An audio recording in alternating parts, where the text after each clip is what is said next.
Boa tarde, vizinho, tudo bem? Esse aqui é o Fala Barra Olímpica, podcast do Fala Rio 2. Eu sou Elaine Ferreira, eu sou especialista em marketing digital, mas desde 2019 eu venho aqui trazendo informações e notícias da região para você. Estou aqui diretamente do H2I Studio, no Centro Metropolitano. No episódio de hoje, nós vamos conversar sobre segurança pública, entender a diferença do trabalho da Polícia Militar para a Polícia Civil, entre outros assuntos muito importantes para a nossa região e para o Rio de Janeiro, né? Para isso, eu convidei a delegada adjunta da 32ª DP, da Taquara, muito bem-vinda e obrigada, doutora Isabela Fonseca. Obrigada, Elaine. É um prazer estar aqui com vocês e participar, né? Obrigada. E vamos tirar bastante dúvida do pessoal aqui hoje, né? Sobre espero que contribua, né, para a região, para os moradores da região. Olha, então vamos lá. Gostaria de conhecê-la melhor. Então, doutora, qual motivo levou a escolher a carreira de delegada da Polícia Civil? Então, Elaine, um dos meus tios é delegado de polícia, foi delegado de polícia, hoje aposentado. É uma pessoa com quem eu cresci, né? E cresci admirando. E eu lembro que, assim, tudo lá em casa era... Né, acontecia alguma coisa relacionada à segurança pública, à polícia, meu pai falava, tem que ligar para o Harold, vou falar com o Harold. Sabe? Então ele era referência dentro da minha casa, né? Eu cresci vendo o trabalho dele e admirando, né, o trabalho dele. Foi policial civil antes de ser delegado e eu acho que partiu daí, dessa admiração, né? Essa coisa, a polícia, ela nasceu, aí cresceu, né, dentro de mim. Na família, né? Isso. E como foi a trajetória até chegar, né, da Isabela até a doutora Isabela? Como foi essa trajetória? Então, depois de formada, eu sempre tive a vontade de ser delegada de polícia, mas quando eu saí da faculdade, eu não tinha a disciplina necessária para se estudar e ser aprovado num concurso desse nível, né? Ainda mais delegado de Polícia Civil do Rio de Janeiro, que é um dos concursos, se não o mais difícil do Brasil. É com muito orgulho que eu falo isso, né?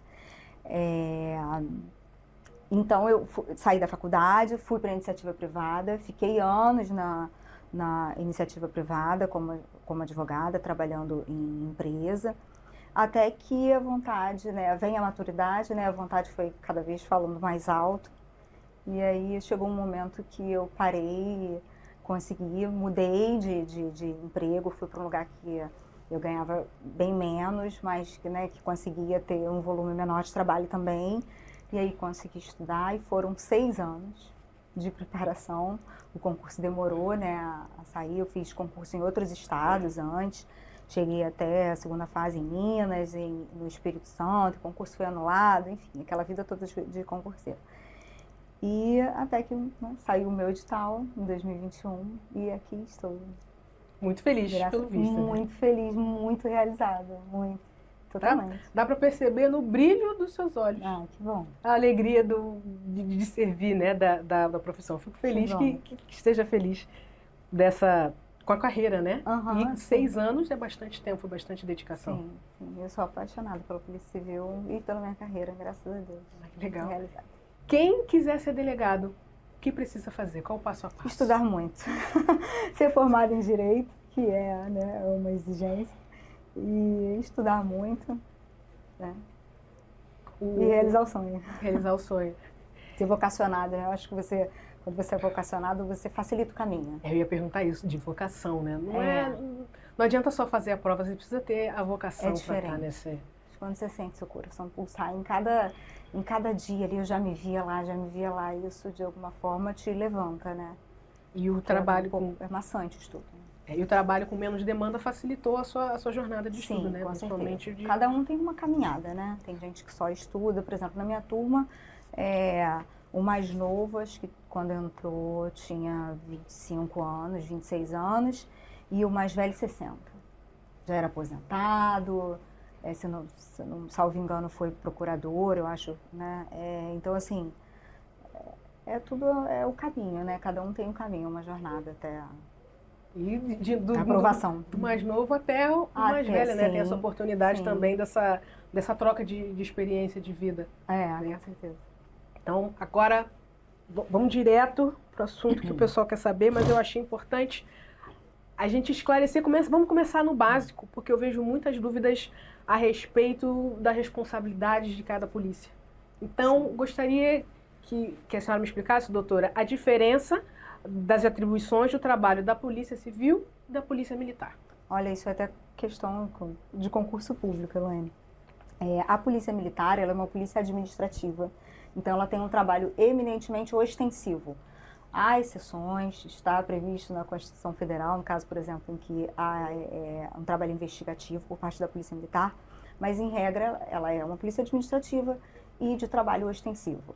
A Polícia Civil, ela é uma polícia judiciária, uma polícia investigativa. Acho que essa é a principal diferença entre as duas. No dia a dia, a pessoa está vendo... É que assim, eu estou tentando colocar numa forma mais simples, a pessoa está vendo. Sim. Quem está ali na rua agindo... Ostensivamente. Exatamente. Naquele trato de contenção. É a Polícia Militar, em regra. Foi preso, o suspeito foi preso... Ele vai ser conduzido pela Polícia Militar até uma delegacia de polícia. E a Polícia Civil que vai instrumentalizar e começar o trabalho, a persecução, né, penal, instrumentalizar aquilo de alguma forma para ser levado até o judiciário. Perfeito. Então, pessoal, vocês entenderam que quem está ali na rua, correndo atrás do pessoal, se expondo na rua no geral, né? É a Polícia Militar, porque a Polícia Civil faz também busca e apreensão, né? Também está na rua, estou tentando botar de uma forma mais simples. Então, depois que foi preso, chega na delegacia, os trâmites legais começam com o trabalho da Polícia Civil. Perfeito. Especificamente, eu não sei se varia muito, né, de delegacia. A senhora, doutora, é delegada adjunta da 32ª DP da Taquara, que é a que atende aqui a nossa área da Barra Olímpica e Jacarepaguá. Sim. Tudo, certo? Isso. Quais são os maiores desafios que a senhora encontra hoje no dia a dia do seu trabalho? Olha, eu acho que a variedade, né, porque quando você trabalha numa central de flagrantes, de uma distrital, né, você tem uma variedade ali de situações, né, que podem acontecer durante aquele dia, durante o seu plantão, que é muito grande. Então, em uma hora eu estou avaliando uma situação de uma possível prisão ou não, em um caso de violência doméstica, e 2 horas depois eu estou em um local de incêndio, de um pai dentro da casa de 2 moradores, em que o pai que faleceu tinha uma central de rede, uma oficina de recarga de cartucho, e aquilo explodiu, pegou fogo na casa, e aí tem uma série de armas para ser avaliada a apreensão, enfim. Então, essa variedade, né, de situações, esse dinamismo e tudo, eu acho que é uma das maiores dificuldades. Você não se foca em uma questão específica, né? São inúmeras questões e você tem que atender aquilo de uma forma rápida, sério, porque o delegado de plantão, ele dá o início, né, não só nos casos de prisão, mas no caso de investigação também. Então você tem que estar pronto para dar saída ali para inúmeras, né, situações que podem acontecer durante o teu plantão. Isso é uma dificuldade. No geral, a senhora já trabalhou em outras delegacias? Não, essa é a minha primeira lotação. Pergunto, que gostaria de entender se existe um padrão, por exemplo, por região. Então, às vezes, a delegacia da Taquara, ela tem um padrão, entre aspas, a expectativa hoje, a gente vai ter a expectativa de mais um tipo de crime. Numa da Zona Sul, talvez uma expectativa seja diferente, por exemplo, estrangeiro, né? Imagino que na Zona Sul tem uma demanda maior de atendimento a estrangeiros. Sim, com certeza, existe. Tem as peculiaridades, né, das regiões. Mas falando de distrital, de atendimento em distrital, de um delegado que atua, um delegado adjunto, um delegado de plantão que atua em centrais de flagrante, essa variedade de situações acontece com todos, 100%. O que seria essa central de flagrantes? Para um leigo, né, entender. A gente que está de casa, não conhece o funcionamento da Polícia Civil, como seria a central de flagrantes? Então, a engrenagem da Polícia Civil numa central de flagrantes, ela não para, né? Então, a gente trabalha com um plantão de 24 horas, são 4 equipes, isso nos traz uma escala de 24/72, nos traz uma escala de 24/72 horas. Então, o plantão ele inicia às 8 horas da manhã de um dia, termina às 8 do dia seguinte, e todas as ocorrências que são apresentadas, havendo condução pela polícia militar ou não, elas passam ali pela avaliação do delegado de plantão, né? Então, ali nós temos início de inúmeras investigações que começam com o plantão, um atendimento de todas as ocorrências, de registro de ocorrências de uma forma geral, são feitas durante o plantão nas centrais de flagrantes. Entendi. Eu nem conhecia o termo, inclusive, a gente conversando eu não... Como disse, a questão da Polícia Civil, eu acho que ela é bem desconhecida da população no geral, no sentido do trabalho. Sim, porque a Polícia sim. Militar, bem ou mal, no geral, parece você consegue visualizá-la, é mais próximo do geral. Na Polícia Civil, geralmente, a pessoa vai na delegacia, faz o boletim de ocorrência, ou faz uma denúncia, e vai embora e não tem ideia, né, da imensidão, né? De como é lá dentro. Mas, na Taquara, a senhora entende que existe, assim, uma maioria de crimes? Você consegue ter essa percepção? Não, acho que eu não enxergo, assim, eu acho que conversando também com os outros delegados, essa tem a variedade, né, de crimes é muito grande, não tem um trato específico, uma questão específica que só aconteça na Taquara, que não aconteça em outro lugar do Rio de Janeiro, por exemplo. Sim, sim. Estava comentando a respeito da população, né, da importância, que eu entendo que é muito importante a população entender e estar próxima do poder público. Sim. Então, eu gostaria de saber como a população pode ajudar a Polícia Civil. A principal contribuição, como nós falamos, né, então nós tivemos esse caso na prática, que foi o caso que gerou o convite para eu estar aqui hoje, fazendo, né, que a vítima se disponibilize a fazer o registro de ocorrência, né? Não precisa nem, às vezes a vítima em determinados crimes há a necessidade de deslocamento, né? Por mais que o registro seja feito de forma online, através do site oficial da Polícia Civil, a vítima terá que em um determinado momento comparecer à unidade, mas tem essa possibilidade do registro ser feito online também. Então acho que é a principal contribuição não só para os índices criminais, mas para as demandas localizadas mesmo, regionalizadas, né, das delegacias. Uma vez passaram a informação na página, vou até perguntar, sempre falam assim, ó, por exemplo, estão colocando galhos na curva Chico Anísio, algo que não aconteceu comigo, eu posso fazer um boletim de ocorrência para informar, ou eu devo só ligar para o 190? Se não aconteceu comigo, eu não posso fazer um boletim de ocorrência? Não, se a situação está acontecendo, o ideal nessa situação, por exemplo, é que se faça o contato através da Central 190. Mas toda e qualquer situação que você se veja, todo e qualquer fato que você se veja ali diante de que pode ser criminoso, ou vir a ser, ele pode ser noticiado e isso depois vai ser avaliado pelo delegado de polícia. Entendi. Então, perfeito. Não necessariamente o boletim de ocorrência precisa ser aberto só se aconteceu consigo, né? Comigo mesma, né? Sim. Caso eu presencie, vejo, por exemplo, maus tratos, um ponto. Sim, exato. Perfeito. Então, ótimo. Então, esse é o ponto principal que a população pode ajudar a Polícia Civil. Você pode fazer o boletim de ocorrência online, não necessariamente precisa ir até a delegacia. Então, não deixe de fazer a ocorrência, né? Se você foi roubado, se enfim, você tem alguma denúncia a fazer, não deixe de fazer, porque a Polícia Civil precisa saber o que está acontecendo. Eles não têm como adivinhar se não for feita... Essas situações depois, elas são avaliadas pelo delegado, porque, por exemplo, existem alguns crimes em que, para se haver uma investigação, há necessidade de representação da vítima, especificamente.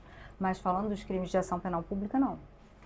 Como você citou, um caso de maus tratos, por exemplo. Esse específico que tem um boletim online, aí eu preciso na delegacia, geralmente qual motivo? São situações específicas. Um caso de roubo, por exemplo, de veículo, vai ser agendado para que a vítima vá até a unidade para fazer uma validação desse registro de ocorrência. Até porque o veículo, inclusive, geralmente tem seguro e o boletim online ele acaba ficando mais...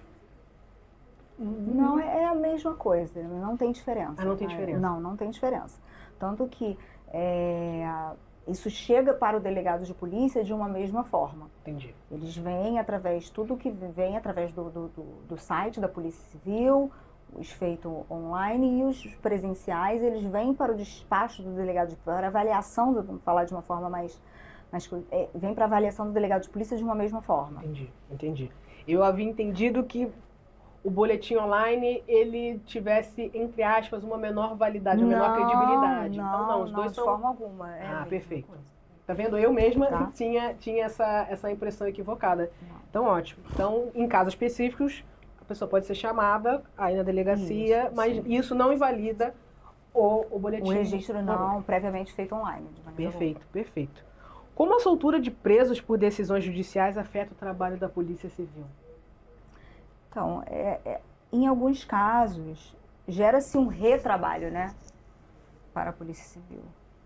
Então, eu sei que aí é uma avaliação, né, cada um, vamos botar assim, cada um fala de forma vulgar, né, cada um no seu quadrado, a polícia, o Ministério Público, a Defensoria Pública, o Judiciário.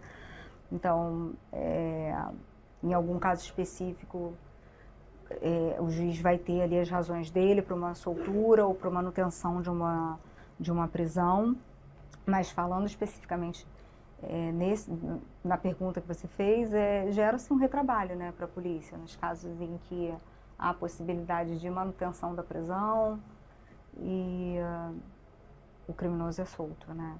E hoje em dia é comum. É comum. Mais comum do que há um tempo atrás. Sim. Existe algum motivo técnico para isso? Uma explicação técnica? Talvez a legislação, né? Eu acho que é o principal. Mas é um problema que muitas vezes está fora do questão de polícia, fora da questão do judiciário. Entendi. É legislativo, né? Como funciona a integração da Polícia Civil com a Polícia Militar? Imagino que, além de... Vou deixar você me explicar, não vou nem você fazer a pergunta completa, mas como funciona essa integração? Então, hoje nós temos um trabalho bem integrado, né, entre a Polícia Civil e a Polícia Militar, tanto que nós vemos, né, em diversas ocasiões tanto o nosso secretário, né, o Dr. Felipe Cury, quanto o Coronel Menezes, secretário da Polícia Militar, juntos, né, em diversas ocasiões. Aqui especificamente na nossa área, há um trabalho constante de comunicação entre o nosso titular, o Dr. Marcos Bus, e o Coronel Silveira, que está à frente do 18º Batalhão, e também o Dr. Ricardo Barbosa, que está à frente da 41ª Delegacia de Polícia, o Dr. Aldrin, à frente da 28ª. Então é um trabalho efetivo de comunicação e união, né, de forças, não só operacional, mas também para a continuidade depois das investigações. Perfeito. Voltando a falar um pouquinho dos menores, e vão ter até algumas perguntas que elas vão parecer redundantes, mas é que cada assunto, às vezes, eles acabam tocando em outro, e também a gente vai ter no final uma pergunta dos seguidores, então, mas pode ficar tranquila que a gente não tem problema, informação demais não é problema. Quando você falou da integração, eu ia brincar, né? Que a integração, aqui na nossa área, a integração começa dentro da minha casa, porque eu sou casada com um capitão no Polícia Militar. A integração... A integração é 24 horas por dia, 24/7. Voltando ao assunto dos menores, né? A gente entende que existe uma reincidência de crimes praticados por menores, inclusive Sim. Tem uma pergunta de um seguidor que fala sobre isso. Sim. E qual é a dificuldade de manter esse menor preso? Então, em determinados casos, não que não possa haver a apreensão do menor, mas nos casos de crimes em que não há violência ou grave ameaça à pessoa, né, a apreensão do menor ela depende de alguns outros fatores. Então, em regra, quando a gente fala, por exemplo, de um crime de furto ou um crime de receptação, em regra, nesses casos, não há apreensão daquele menor. É lavrado um boletim de ocorrência circunstanciado, o responsável daquele menor é chamado à unidade policial, assina um termo de responsabilidade do comparecimento desse menor em juízo e o menor é liberado. Eu acho que isso talvez coloque o menor, por conta da legislação também, que a gente já falou aqui, talvez coloque o menor nessa zona de que eu posso fazer e acontecer e vou restar impune. Né? Só para deixar isso facilite a conduta desses menores. Só para deixar um pouco mais claro, para a gente entender a diferença de furto para roubo, receptação, poderia explicar um pouquinho cada um deles? Então, no caso, o furto, e tanto o furto quanto o roubo, há a subtração de um bem da vítima, de um bem móvel da vítima. Porém, nos casos de roubo, há emprego de grave ameaça à pessoa, de uma violência àquela vítima. Né? O criminoso, por exemplo, ofende a integridade física, né? Dá um soco na pessoa, ou faz um emprego de uma arma de fogo, ou faz um emprego de um simulacro de arma de fogo. Né? E a receptação já é um outro tipo de crime. São todos crimes contra o patrimônio, mas a receptação é um caso que ele trabalha com um produto do crime. Por exemplo, do produto, o menor ele furta um celular e passa para uma outra pessoa, que é o receptador, fazer o comércio daquele aparelho de telefone celular. Todos são crimes diferentes? São crimes diferentes, todos contra o patrimônio, nesse caso específico. Falando desses três crimes. Desses três crimes, sim. Agora, eu queria entender um pouco melhor como funciona a prisão em flagrante. O suspeito foi preso, chegou na delegacia, e a partir daí o que acontece? O que a gente pode esperar? Né? E quais são as alternativas? Se puder dar até um exemplo, né, para ficar mais claro para a gente entender. Então, quando há uma situação flagrancial, o criminoso ele sendo conduzido ou não pela polícia militar, às vezes uma própria prisão da polícia civil, aquele caso, ele começa a ser instrumentalizado para ser avaliado pelo delegado de polícia. A situação ela começa a se operacionalizar ali no mundo jurídico para ser avaliado pelo delegado de polícia. Então, vamos citar um exemplo aqui, no caso de que houve um roubo de veículo, esse criminoso é interceptado pela polícia militar e é conduzido para a 32ª Delegacia de Polícia. Então, chegando lá, o criminoso vai ser notificado de todos os seus direitos constitucionais, né? Vai ser dada a ele a oportunidade de prestar depoimento, a tomada de termo dos policiais militares como testemunha daquela situação, da vítima, de outras diversas testemunhas, apreensão do bem, entrega do bem. Isso tudo, né, é instrumentalizado dentro de um procedimento para que o delegado avalie, então, né, sobre aquela condução, se efetivamente é um caso de prisão em flagrante. Ele avalia se aquele fato cometido por aquela pessoa, se aquilo é um tipo penal, se aquilo é um crime. Ele avalia, né, se aquele fato, se há tipicidade, que a gente chama de tipicidade processual, né, se encaixa efetivamente numa situação de flagrante delito. Sendo assim, havendo essa avaliação positiva do delegado de polícia, então é lavrado o auto de prisão em flagrante, ele é recolhido dentro da unidade da Polícia Civil, fica cautelado, depois é transferido, né, para a penitenciária, onde haverá audiência de custódia, enfim. E todo esse procedimento instrumentalizado, ele é remetido para análise do juiz, é notificado também o Ministério Público, a Defensoria Pública. Deu para... Eu estou tentando falar numa linguagem pouco técnica, mas às vezes é difícil. Eu estou ouvindo e estou pensando no Law & Order SVU, que é o que eu mais assisto. Não sei se a senhora conhece. Ó, nos Estados Unidos a gente vai ter as diferenças legais, mas eu fiquei pensando, chega na delegacia, você tem direito a um advogado, eles coletam um depoimento e fica preso ali por um tempo. Cautelado, sim. Aí tem o julgamento, tem a promotora de justiça que participa, exato, mais ou menos. Exato. Então, na minha cabeça está ilustrado da forma correta. A polícia instrumentaliza aquilo tudo, né? Todo aquele fato que aconteceu, bota aquilo que a gente chama de colocar no papel, né? Instrumentaliza aquilo no papel para seguir para o judiciário e a avaliação, né? Então, eu pensei certinho. E num caso de habeas corpus, como funciona? Então, aí é uma medida impetrada dentro do judiciário para uma avaliação do juiz sobre a possibilidade de manutenção ou não daquela prisão. Mas ele funciona na delegacia? Não. Já tem que estar no sistema prisional. É uma medida, sim. É uma medida que é atravessada dentro do judiciário. Um advogado peticiona.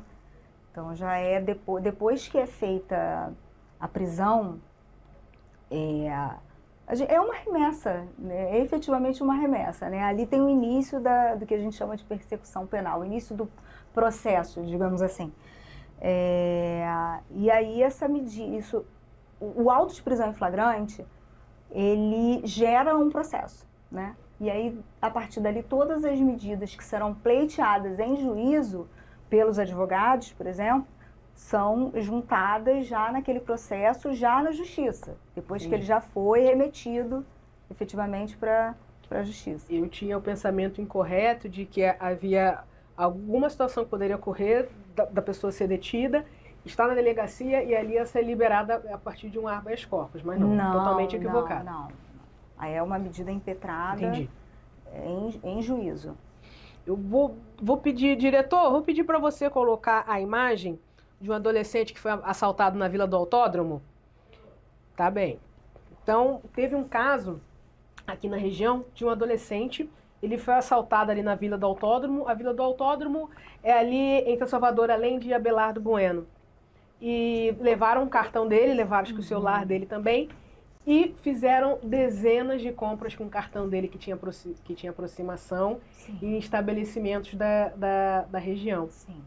Acho que foi, inclusive, nesse caso que a gente acabou se conhecendo, né? Sim, porque a gente estava tentando que a família fosse até a delegacia, né? Para prestar depoimento. Podia contar um pouco desse caso ou exemplificar o que precisa ser feito? Então, o que ocorreu nesse caso foi, houve o roubo e após o roubo, outras duas pessoas utilizaram um dos cartões subtraídos da vítima para fazer compras em algum estabelecimento ali da região. Depois de notificado o fato, foi feito um trabalho pela equipe de roubos e furtos da 32ª. Aliás, eu vou mandar um abraço para os meninos Campos e Gomes, né? São o nosso trabalho especial que eles fazem lá. É uma equipe maravilhosa, tem que ressaltar isso. E houve um trabalho, então, de identificação desse indivíduo que fez a subtração e também dos outros dois que realizaram as compras depois no estabelecimento. É importante ressaltar porque parece que à época falaram na publicação dos comerciantes, um pouco falaram como que se o comerciante tivesse alguma coisa a ver. Não, nós fizemos um trabalho de investigação, os comerciantes nada tinham a ver com o fato, eles isso é não foram importante falar porque eles foram, falaram, eu conheço tal pessoa, então eles não tiveram nada a ver com essa questão. Ressaltar muito importante esclarecer esse ponto. Então foi feito um trabalho de investigação pela equipe de roubos e furtos, eles foram identificados e o nosso titular representou pela prisão deles. O procedimento acho que está na justiça já, se não me engano. Esperando uma resposta, né, do judiciário. Eu não lembro se eles eram menores de idade. Também, às vezes, a vítima não consegue saber visualmente. Elaine, eu acho que não. Eu acho que nesse caso, especificamente, não. Eu acho que eles são maiores. Esse caso do cartão, que um subtraiu, os outros dois utilizaram, aquele crime de receptação? Não. Nesse caso, o indivíduo que subtraiu o bem da vítima, empregou, né, grave ameaça e subtraiu o bem da vítima, foi indiciado por roubo. E os outros dois que obtiveram, né, vantagem ali através do emprego de uma fraude, que é o crime de estelionato, foram indiciados pelo crime de estelionato. Estelionato, porque eu imaginei, eles não venderam o cartão, mas eles usaram o cartão para fazer compras, né? Isso. Por isso que eu perguntei da questão da receptação. Tem um outro caso que ficou bastante relevante na região, acho que mês passado ou retrasado, que esses no caso eram menores, Sim. estavam praticando furtos no trânsito ali da Salvador Allende. Eu acho que acho que na época da Bienal, inclusive, então, Bienal, a rua fica toda engarrafada, eles estavam furtando não só celulares, mas furtaram aliança. Foi o caso da estação da BRT. Isso, aí eles ficaram ali em cima ali saíram de um platôzinho. Isso, e se gravaram tirando onda, ó, pegamos mesmo, enfim, debochando das vítimas. Sim. E alguns dias depois, um deles foi preso dentro do BRT. Sim. Do BRT, acho que na Barra da Tijuca, exatamente, algum ponto isso que eu assim. ia falar. Hoje ele não é nem mais menor, né? Hoje ele já completou a maioridade. Foi um caso também que ele foi apreendido alguns dias depois, eu não me recordo agora a data especificamente, e nós também fizemos, a equipe de roubos e furtos fez um trabalho excelente de investigação com relação a esse caso especificamente que foi na estação Minha Praia, né? E também já reverteu, né? Já está esperando uma medida da justiça. Eu acho legal até essa oportunidade da gente ter esse bate-papo, que a gente está até falando de alguns crimes que a página noticiou, Sim. que aconteceram, e entender como funciona a investigação, porque acaba que, não estou falando de opinião pessoal, mas do que eu recebo, né, das demandas, das opiniões que eu recebo. As pessoas se sentem abandonadas, no geral, assim, pela polícia, elas acham que nada está acontecendo, mas eu entendo que seja diferente. Eu entendo que, por exemplo, teve a questão, acusaram os comerciantes e foi feita uma investigação e comprovado que os comerciantes não tinham a ver com essa questão. Nesse caso, houve até integração, arrecadação de imagens com as Cívitas, então há uma integração, né, da polícia num todo com as Cívitas. Então foi um trabalho feito, um trabalho bom de investigação, e os comerciantes em nada realmente. Isso eu fiquei preocupada na época, porque no momento que eu cuidei da publicação, eu não tinha pensado que chegariam a acusar os comerciantes. Que a gente tem um pensamento, e quando você coloca na internet, você está sujeito a todo tipo de pensamento, todo tipo de opinião. Quando começaram a falar dos estabelecimentos, eu falei, caramba... Eu não imaginava, às vezes se sente mal, né? Porque a minha publicação gerou... Exatamente, e minha preocupação foi, e se ele tem alguma coisa relacionada e podem reclamar alguma coisa comigo, se de fato tem algum envolvimento? Eu sou uma pessoa que estou exposta. Eu fiquei preocupada, será que eles têm envolvimento, vão fazer alguma coisa comigo? Falei, e se eles não têm envolvimento, eu liberei essa informação e eles podem ter algum tipo de retaliação? Enfim, eu não sei onde ficam os estabelecimentos, eu fiquei preocupada. Mas agora a senhora comentando que eles não tinham nada a ver, eu vou inclusive fazer uma publicação, faço questão, fazer uma publicação, vou botar esse corte falando, eles não tinham nada a ver. Não foram. Isso é importante, que aí vai a pessoa, comete um crime e expõe os outros, né? Porque eles não tinham nada a ver com isso e ficaram expostos, enfim, como se eles tivessem alguma culpa também.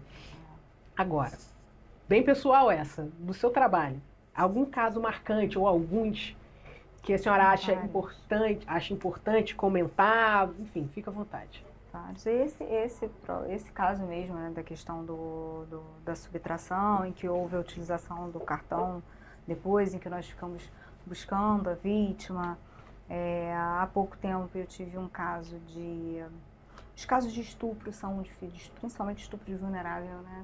São casos difíceis de lidar, são casos em que eu lembro, sabe, com detalhes. Eu tive um caso de maus tratos também, há pouco tempo. Aliás, eu tive 2 casos, é uma coincidência, né? Eu tive 2 casos de maus tratos em que nós fizemos prisões pela Polícia Civil, e as 2 cadelinhas se chamavam Belinha. Assim, coincidência ou não, né? Então, todos esses casos, acho que os casos que mais marcam acabam sendo os que envolvem criança ou animal, acho que pela vulnerabilidade da vítima, né? São os casos que acho que mais marcam. Quantos anos a senhora tem de carreira? Tem 2 anos. 2 anos? Eu ia perguntar se, por exemplo, depois de um tempo, passa a ser assim, mais um dia normal, alguns itens já não incomodam tanto, mas esse específico de de criança. O que pode acontecer, o que eu procuro fazer, e aí é uma opinião minha pessoal, tá? Eu, Isabela, eu trabalho, porque eu trabalho, principalmente numa central de flagrantes, ele é pesado, né? Você lida 24 horas ali com diversas situações, diversos tipos de crime, desde os mais leves, digamos assim, os de menor potencial ofensivo, quanto crimes mais graves, tentativas de homicídio, às vezes, né, dentro de uma situação de violência doméstica. Então, eu tento não levar aquela situação para o lado pessoal. Eu faço o meu trabalho, eu faço análise técnica de uma situação, falando de prisão, uma análise técnica da prisão, com tudo que me foi instrumentalizado, com tudo que me foi passado, faço ou não aquela prisão e procuro deixar aquele caso dentro do ambiente policial. Não, por isso que, se você me perguntar o nome de algum preso, no meu último plantão, não lembro. Não lembro. Eu estou ali para avaliar aquele fato. Se aquilo é um caso ou não de flagrante, né, se aquilo é ou não crime. E isso eu acho que ajuda talvez um pouco, mas nunca cai na... Não tem como o trabalho policial cair na banalidade. Não tem como.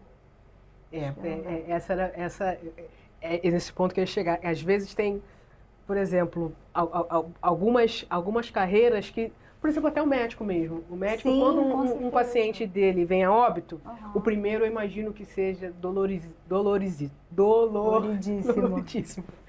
Mas depois de 5 anos trabalhando como médico, eu imagino que ele já consiga se comportar de uma forma, tá bom, aconteceu. Não que é mais uma vida, é mais um número, não, mas que ele não vai ficar abalado, né?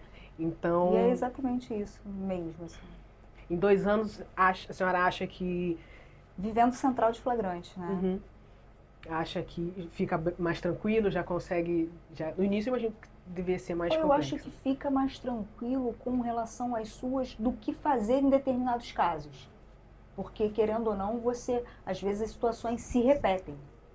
Então, você, como delegado de polícia, já sabe conduzir. Eu aprendo muito com os mais velhos. Eu aprendo muito com o meu titular. Aliás, é muito fácil para mim falar do meu titular, porque é uma pessoa que eu verdadeiramente gosto muito. Aprendo muito com ele, com o chefe da nossa unidade, chefe de ACI da nossa unidade. Então, são pessoas que têm, né, anos de polícia. Então, acho que fica mais tranquilo, talvez, nesse ponto. Você começa as situações a se repetir, você começa a aprender. Agora, não que aquele fato não te toque, principalmente me tratando desses crimes mais graves e falando de vítimas que são muito mais vulneráveis pela vítima em si, uma criança, um bicho, uma mulher. Tem muito caso de violência contra a mulher, né? Sim, acho que tanto quanto você perguntou dos índices, né? Quanto, sim, é uma coisa que nós vemos muito nas centrais de flagrante, mas não há nenhuma peculiaridade com relação a isso. Entendi. Agora, opinião totalmente pessoal, sim, mas a gente sabe que o Rio de Janeiro, hoje em dia, ele tá uma loucura. Todo mundo sai com medo de casa e vem piorando muito dos 3 anos para cá, 4 anos para cá. Gostaria de saber, doutora, a sua opinião pessoal, como a gente resolve a questão de segurança pública no Rio de Janeiro? Vamos lá, minha opinião pessoal. Eu acho que eu sinto isso fazendo parte da instituição Polícia Civil. É o que eu, pessoa, Isabela, sinto. Eu acho que a estrutura e a organização, ela vem de cima para baixo. Então, hoje, dentro da Polícia Civil, nós temos um secretário de polícia que dentro da polícia, a gente fala que ele banca a Polícia Civil, né? Que é um cara que já foi do front, então é um delegado muito técnico. E eu acho que, dessa forma, as ações da Polícia Civil são operacionalizadas de uma forma mais efetiva. Sabe? É o que eu sinto. Então, eu acho que nós temos, por exemplo, hoje dentro de diversas operações que foram feitas esse ano, a Operação Contenção, né, para conter, até aqui na nossa região mesmo de Jacarepaguá, conter o avanço de facções criminosas, da dominação diária, né, das facções criminosas, a Operação Rastreio. Na própria 32ª, nós conseguimos devolver mais de 15, na última fase da operação, mais de 15 aparelhos, salvo engano, que foi para arrecadação de telefones que foram subtraídos, né, produtos de furto ou de roubo, e foi muito bem desempenhada. Agora nós estamos tendo a Operação Chamar, que é voltada para a questão da violência doméstica, familiar contra a mulher.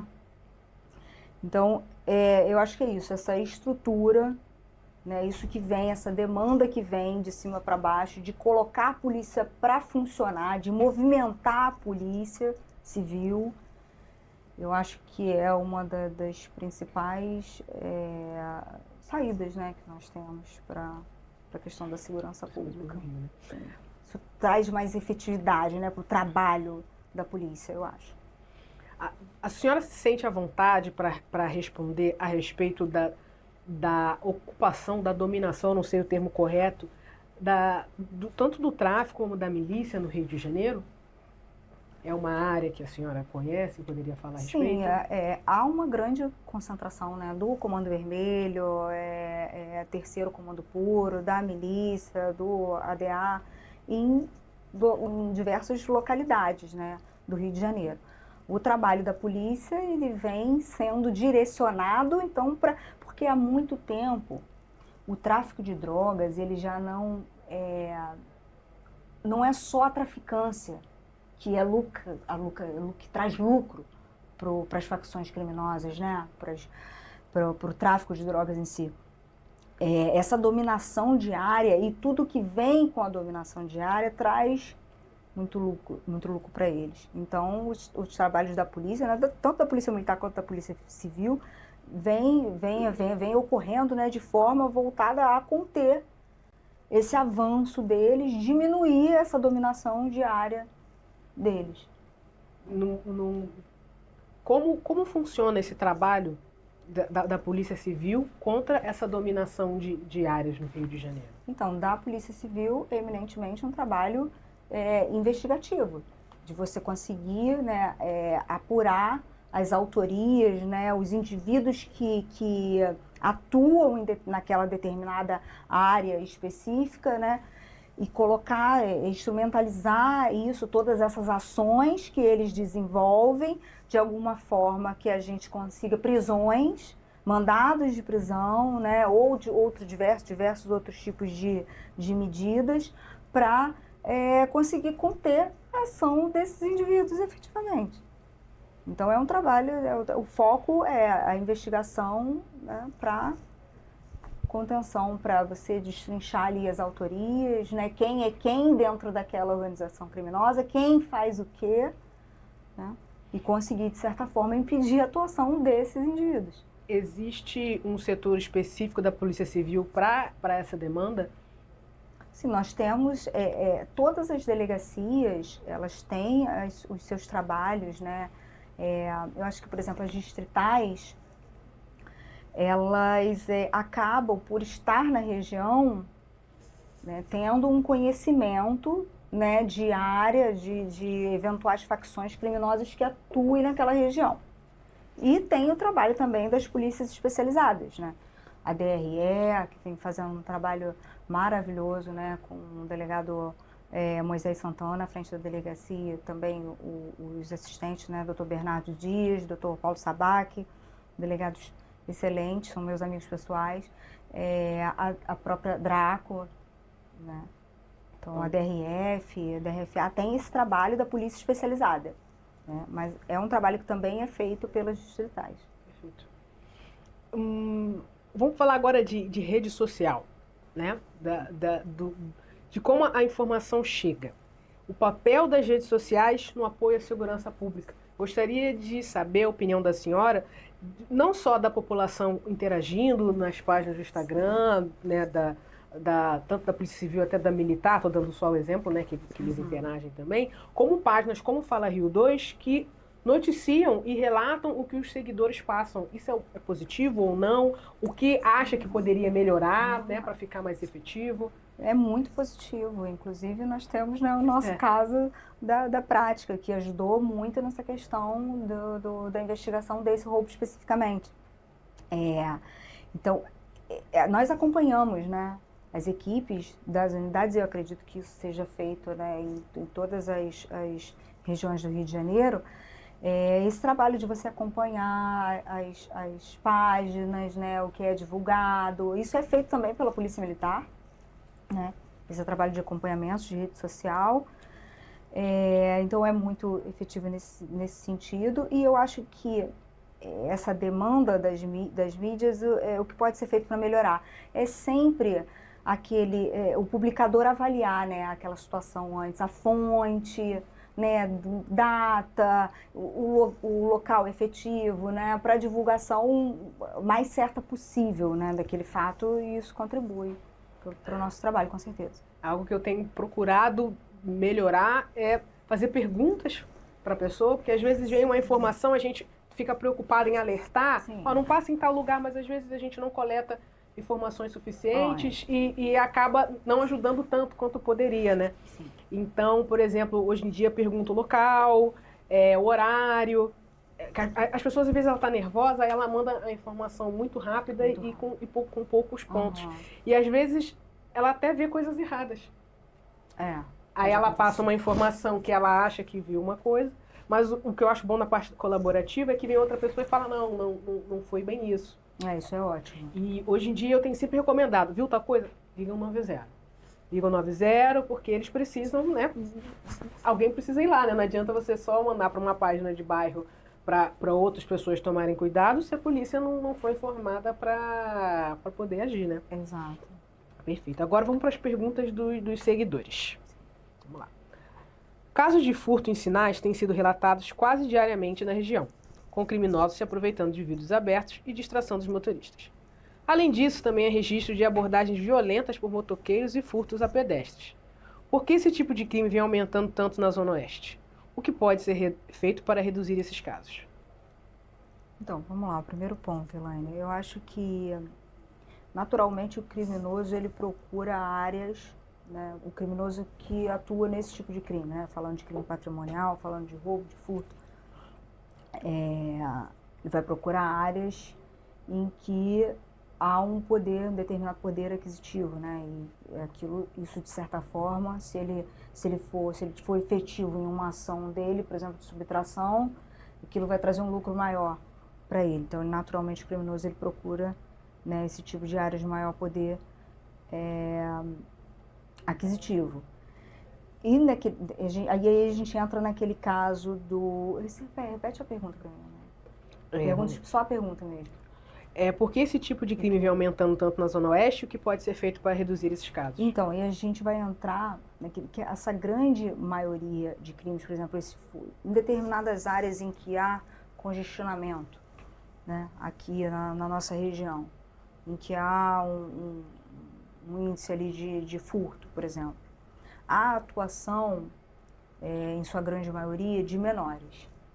E aí, se nós estamos falando, isso é uma das situações, tá? E se nós estamos falando de crime sem grave ameaça ou violência à pessoa, como, por exemplo, só de uma subtração, de um furto, pode ser que esse menor não fique apreendido, né?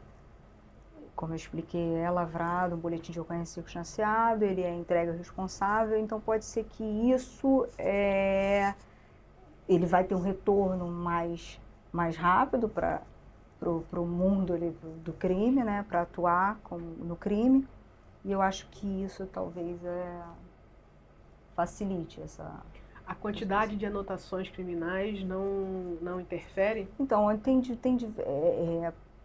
tem diversas peculiaridades que são analisadas quando nós estamos falando de uma situação que envolve menor.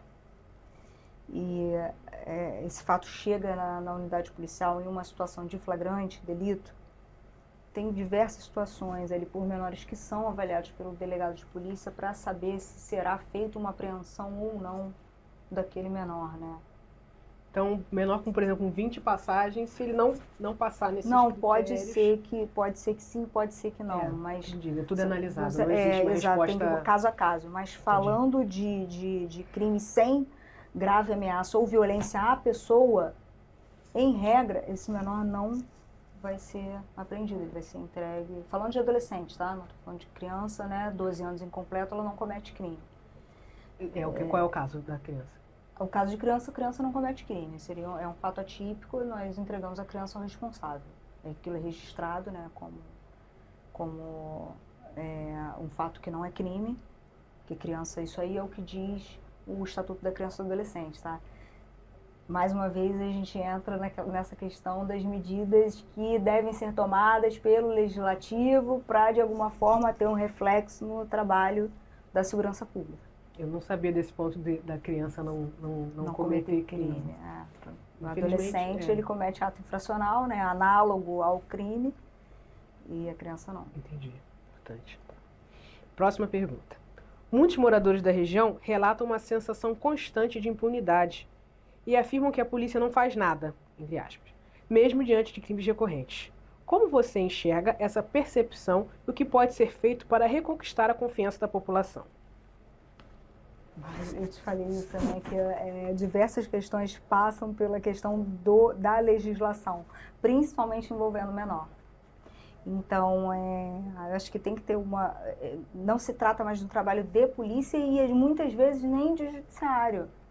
Há a questão que você perguntou, né, do retrabalho, de muitas vezes um criminoso que é solto, a polícia prende diversas vezes, ele é solto diversas vezes, então há essa questão do judiciário, né, que envolve o judiciário, mas falando de menor especificamente, das questões envolvendo menores, essa questão, a questão da legislação, eu acho que é o fator essencial aí para o endurecimento, né, da legislação no que toca aos menores de idade, seja um fator que vai talvez melhorar nesse ponto especificamente. O que pode ser feito para reconquistar a confiança da população? Então, alterações, porque muitas vezes não se trata de um trabalho de polícia. Né? Eles são a ponta, né? Nós somos a ponta, exato. Próximo. Fui vítima de um assalto na Vila do Autódromo com a minha namorada. Eu vejo com frequência um menino que me assaltou pelas redondezas do Parque Olímpico. Minha namorada estava saindo da escola, que tem dentro do Parque Rita Lee, e viu o menino novamente dentro do parque. Depois que ela chegou em casa, veio ele novamente na Vila Autódromo. Ligamos 190, chamou e ninguém atendeu. O que pode ser feito? É uma pergunta que me causa até um certo espanto, né? Porque a central, todas as centrais de chamadas de urgência, 190, 192, 193, elas são centrais que funcionam diuturnamente, né, 24 horas por dia, 7 dias por semana. Então, é algo que é efetivo dentro do Estado. Então, isso me causa um certo espanto. Talvez ali por alguma intercorrência técnica, o primeiro chamado dessa pessoa não tenha sido atendido, mas essas centrais, elas são feitas para funcionar e elas efetivamente funcionam, tá? Esse chamado, né, do 190, ele é essencial se você está diante de uma situação ali de emergência, falando de crime. Nesse caso, o que pode ser feito é a pessoa se direcionar, né, especificamente nesse caso que a pessoa não conseguiu, se direcionar à unidade de polícia mais próxima para notificar o fato, já que não conseguiu o chamado. Eu fico pensando no receio da pessoa que já sofreu um crime e o suspeito está ali na convivência dela. Exato. Eu teria medo, por exemplo. Né? Não, para o trabalho investigativo, isso tem que ser noticiado. Né? Porque às vezes o suspeito ainda não foi, aquele indivíduo ainda não foi identificado. Entendi. E nesse caso... Então isso é essencial para o nosso trabalho. Nesse caso ele tem que entrar em contato com o 90 ou com a delegacia de polícia? Se o fato já foi relatado, o ideal é que você retorne à unidade policial para passar para a equipe de investigação, né, as informações sobre aquele indivíduo. Perfeito. Olha, ele está aqui, ele está atuando em outra área. Exatamente. Ótimo. Quarta pergunta. Quais as maiores dificuldades enfrentadas pela Polícia Civil do Rio de Janeiro para manter os menores infratores longe das ruas, já que são os maiores atores nos roubos de celulares e pertences pessoais de motoristas que transitam pelas ruas e avenidas? Essa é a maior dificuldade com relação a menores, é a legislação, com certeza. Porque nós já falamos aqui, né, em diversos pontos. Quando nós não temos uma violência, uma grave ameaça àquela vítima, em regra, o menor ele não vai ficar apreendido naquela situação. Isso gera, né, um retorno dele para o mundo, para operar, para as ações ali criminosas, para o mundo do crime muito mais rápido. Gera um retrabalho para as polícias, tanto para a Polícia Militar quanto para a Polícia Civil. E traz para a sociedade também uma sensação de que o trabalho da polícia não é efetivo. E nesse caso, por exemplo, não é nem da polícia e nem do estar fora de polícia e fora do judiciário, porque se o Estatuto da Criança e do Adolescente não permite a apreensão daquele menor em uma situação X, não há nada nem que o delegado de polícia e nem que o juiz possa fazer. Nós temos que cumprir a lei. Então, uma mudança de legislativa. Essa é a limitação, né? Sim, é a principal, acho que é a maior toda, essa limitação. Doutora, eu gostaria de agradecer muitíssimo a sua participação. Esclareceu bastante dúvida, inclusive dúvidas pessoais. Eu tinha impressões, né, equivocadas. Gostaria de agradecer muito por ter participado. O trabalho que a gente acaba fazendo junto, né, de passar informação, de sempre que alguém manda alguma demanda, passar sempre que possível para a 32ª, a gente consegue fazer, né, o nosso trabalho de formiguinha e melhorando, né, a nossa região conforme for. Gostaria de dar algum recado, gostaria de falar sobre algum assunto que a gente acabou não abordando aqui, pode ficar à vontade. Não, só agradecer mesmo o convite, muito obrigada. Eu acho que foi o que você passou, né, isso é fundamental até para a divulgação, né, do trabalho, né, da polícia em si, para a sociedade ter noção, né, de algumas coisas que não é do leigo, né, ficar sabendo. Agradecer, né, toda a equipe da 32ª Delegacia de Polícia, com quem eu trabalho, a minha equipe 3, e toda a equipe, né, ao meu titular, que é uma pessoa maravilhosa, graças a Deus, com quem eu amo trabalhar. E é isso. Gostaria de deixar suas redes sociais da Polícia Civil do Rio de Janeiro. A Polícia Civil tem o perfil, né, oficial da Polícia Civil, basta, né, procurar de fácil acesso no Instagram ou em qualquer outra rede social. Tem o site da Polícia Civil, né, a divulgação ali, diária, né, dos trabalhos de toda a polícia. O meu Instagram é Isabela com s1l.pfonseca. Eu também faço, né, divulgação lá na medida do possível, né, quando eu consigo, eu também acabo falando alguma coisa sobre o nosso trabalho. Tá ótimo, doutora, muito obrigada pela sua participação. Obrigada a você, amei. Que legal. E aí, vizinho, gostou desse episódio? Olha, importante prestar atenção no que a gente conversou e sempre fazer o registro de ocorrência, o boletim de ocorrência, como você preferir chamar, entrar no site da Polícia Civil. Se você sofreu, se você viu, vamos trabalhar juntos. Não tem como o poder público adivinhar o que está acontecendo. E vamos prestar atenção, usar os grupos para a gente se comunicar, um ajudar o outro. É um trabalho de formiguinha que a gente consegue ir melhorando, né, a nossa região e o Rio de Janeiro como um todo. Se você gostou desse episódio, você curte, compartilha. Eu sou Elaine Ferreira. Se você quiser me acompanhar no Instagram, Elaine com H, _Ferreira. Elaine com H, que minha mãe quis inventar de botar com H, então eu tenho sempre que explicar. Espero te ver na próxima. Tchau!